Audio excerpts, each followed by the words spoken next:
Ya, Assalamualaikum dan selamat sejahtera. Nama saya Zarina.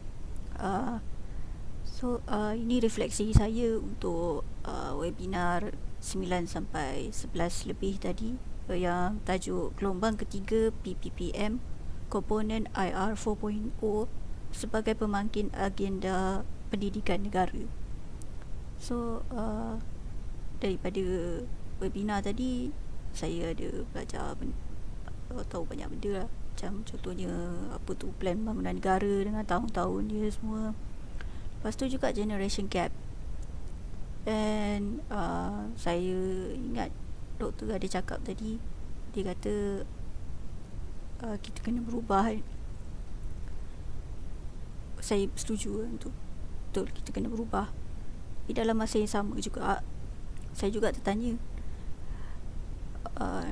sampai bila perubahan yang kita buat tu akan kena diubah pula nanti. Macam contoh kita berubah sekarang kan, kita berubah maybe daripada A ke B, lepas tu B tu tahan sampai bila sebelum kita kena mungkin berubah B ke C ataupun ke benda lain.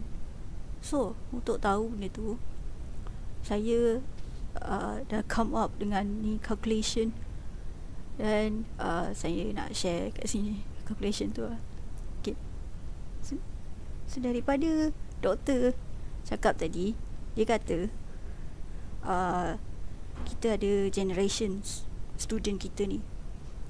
So kita tahu sekarang ni generation Y sepatutnya dah dewasa, dan generation Z dengan generation Z yang jadi student kita sekarang. So kita nak tahu sampai bila, saya nak tahu sampai bila generation Z tu akan jadi student kita. Lepas tu generation Alpha pula masuk. So apa yang saya dapat tadi, kita tahu pelajar tahun 1 dia masuk umur 7 tahun. Lepas tu pelajar tingkatan 1 dia masuk umur 13 tahun. Kemudian kita tahu usually habis degree probably 23 tahun lah. So saya letak 23 kat sini. Lepas tu generation Alpha, dia orang lahir daripada 2016 sehingga ke sekarang.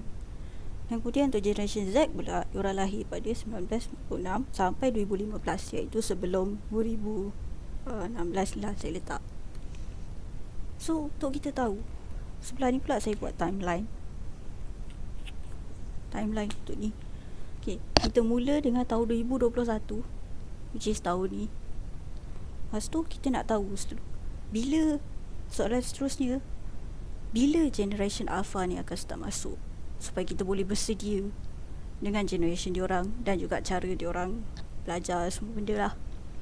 So kita tahu tahun 1 masuk umur 7 tahun, then maknanya 2016 iaitu tahun diorang lahir, tambah tahun 7, kemudian kita akan dapat 2023.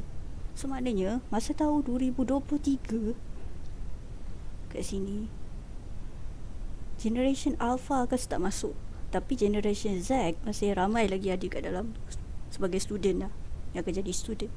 Seterusnya pula, sebab saya cikgu akan jadi cikgu sekolah menengah, jadi ni untuk sekolah rendah 7 tahun. Budak tahun 1 baru masuk. Saya nak tahu budak sekolah menengah masuk bila. So saya akan buat lagi satu ni, supaya saya akan buat satu lagi calculation. Okay, saya tahu dia orang lahir 19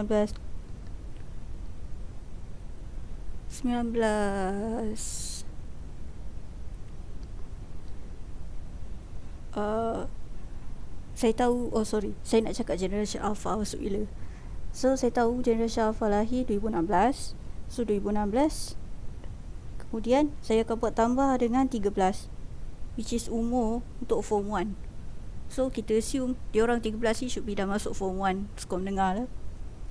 Maknanya ni tambah akan jadi 49, and then 202 2029 diorang akan start masuk sekolah menengah. So sini kita dah tahu generation Alpha akan masuk dalam sekolah menengah dengan sekolah rendah juga. And generation Z should be mungkin dah lepas sekolah, dah lepas SPM kan, should be start daripada form 2. So pada sini kita boleh tengok dua tarikh ni. Ini untuk bila generation alpha dengan generation alpha akan masuk kan. Okay, lepas tu saya tanya pula, tahun bila pula nanti generation Z ni akan keluar terus? Maknanya dia orang dah tak ada student, dia orang dah jadi dewasa. So tambah lagi satu. Lepas tu saya kira kita kena tengok dekat sini untuk kita tahu. Kita ambil 2015 ni sebab ini adalah yang paling muda untuk generation Z ni. So kita akan buat 2015 tambah dengan 23 tahun tadi. 3, 8, 3, 2038. So kita tahu sini kita punya student nanti akan jadi generasi alpha sahaja. Z semua should be dah keluar dah jadi dewasa. So ini timeline yang saya dapat. Pada sini boleh tengok. So saya rasa timeline ni penting lah untuk kita sebagai cikgu untuk tahu sebab supaya kita boleh bersedia, kita tahu bila student ni dah masuk dengan dia orang punya pemikiran semua, and then kita boleh prepare awal dan tak jadi lagi macam yang doktor cakap, kita patut prepare ataupun berubah masa senang bukannya masa susah. So sekarang ni dia orang belum masuk lagi semua. So saya nak tunjuk yang saya dapat daripada doktor punya webinar tadi. Saya harap calculation analysis tadi membantu siapa-siapa, mana-mana cikgu yang mungkin dia nak plan ataupun benda lain. So itu saja dari saya. Terima kasih.